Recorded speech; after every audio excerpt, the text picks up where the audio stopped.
পাকিস্তান, আফগানিস্তান ও ইরানের মশলাবিহীন রান্না করা গরুর মাংস এখন রাজধানীতেই পাওয়া যাচ্ছে। সাধারণত বাঙালি গরুর মাংস রান্না করেন নানান ধরনের মশলা দিয়ে, তবে মশলা ছাড়াও যে গরুর মাংস সুস্বাদু হয় তা অনেকেরই অজানা। ডিফারেন্ট ছিল, এই জলিটাতে কোনো মশলা ছিল না, বাট খেতে ভালোই ছিল। পাকিস্তানি এই খাবারের নাম পেশোয়ারি। দীর্ঘ 6 মাস এই খাবার নিয়ে গবেষণা করার পর বাঙালিদের জন্য খাবারের উপযোগী করে তুলেছেন আবেশ হোটেলের মালিক সুমন। আমি 6 মাস গবেষণা করে আমি এটা খাবারটা আবিষ্কার করেছি। 6 মাস এটা নিয়ে অনেক আমি চিন্তা ভাবনা করে অনেক ক্ষয়ক্ষতি হয়ে তারপরে আল্লাহ পাকে এই পর্যন্ত নিয়ে আসছে। আল্লাহর একতা, আমি কিছু বলবো না। মশলাবিহীন এই খাবার বিভিন্ন দেশে বিভিন্ন নামে পরিচিত।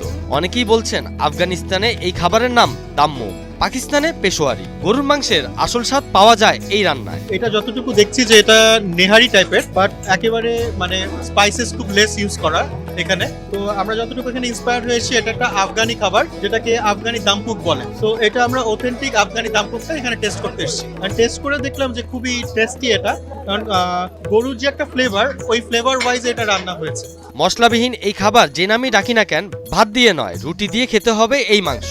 এটা রুটিটা পাতলা ঝোল থাকে, ঘি দিয়ে রান্না করা হয়। এটা রুটি দিয়ে চুবাই খাওয়া, সেই জন্য এটার জন্য ফেমাস থাকে। প্রতিদিন প্রায় 3 থেকে 4 মণ পেশোয়ারি মাংস বিক্রি করেন আবেশ হোটেল। নলি বিক্রি করেন 4 থেকে 500 পিস। প্রতি প্লেট মাংসের দাম রাখেন 260 টাকা, নলি 500 থেকে 1200 টাকা পর্যন্ত। 120 কেজি প্লাস পেশোয়ারি বিফ ট্র্যাপটি বিক্রি করছি। আর যে 500 টাকা, 400 টাকা, 600 টাকা, 700 টাকার নলিগুলা ছিল, ওই নলিগুলা প্রায় 200 থেকে 250 প্লাস এরকম সেল করছি কালকে।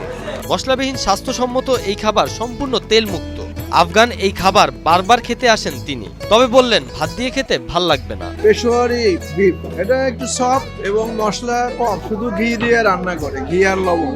এই কারণে আমি এটা মাঝে মাঝে খাই। পাকিস্তানের এই খাবারে মশলা না দেওয়ার ফলে পাওয়া যায় গরুর মাংসের আসল গ্রান। এই স্বাদ পেতেই ভোজন প্রেমীরা ছুটে আসেন মশলাবিহীন মাংস খেতে। তো এটাতে গরুর মাংসের যে একেবারে র টেস্টটা ওটা পাওয়া যায়, মানে আমরা কাঁচা থেকে যে গরুর মাংসের একটা র মানে স্মেল পাই। আর এখানে কোনো প্রকারের মশলা ইউজ করা হয়নি, জাস্ট আমার মনে হয় কিছু ঘি ইউজ করা হয়েছে আর হয়তো বা একটু সল্ট ইউজ করা হয়েছে। আমার এইসব খাবারের মধ্যে ক্রেভিংস আছে, that's why I like it. যেহেতু বাঙালি মশলা ছাড়া খাবার খেতে পারে না, সবার কাছে এই পেশোয়ারি বিফ ভালো নাও লাগতে পারে বলে মনে করেন এই ভোজন রসিক। যেরকম ভাবছিলাম যে আমাদের দেশে নর্মালি হচ্ছে মশলাযুক্ত খাবারটা বেশি খাওয়া হয়, কিন্তু এটা সেরকম না। শুধু আর কি ওই আপনার ঘি আর হচ্ছে শুধু গোস্তটা দিয়ে রান্না করা, শুধুমাত্র রুটি দিয়ে খাওয়া যাবে, মোটামুটি মজার। পাকিস্তানের এই পেশোয়ারি খাওয়ার স্বাদ যেমনই হোক না কেন, এই মাংসের রান্না করতে সময় লাগে 3 ঘন্টা। পেশোয়ারি বিফটা আমরা কোনো মশলা ইউজ করি না, আপনার অরিজিনাল ঘি আর মাংস আর আলু, বাস, আর কিছু ইউজ করি না। বাংলাদেশে আমরাই প্রথম। এটা আপনার বেশি সময় লাগে, যত বেশি এটা তাপের মধ্যে থাকবে তত এটা টেস্টটা বেশি হবে আর কি। প্রায় আনুমানিক 3 ঘন্টা লাগে একটা পাতিল হইতে। আমাদের এই পাতিল প্রায় দৈনিক 4 পাতিল বিক্রি হয় ইনশাআল্লাহ। আর নরম, খুবই সফট। আপনি দেখেন একটু মাংসটা, দেখেন একটু কত সফট হয়। এই যে দেখেন, তুলার মতো নরম, দেখছেন?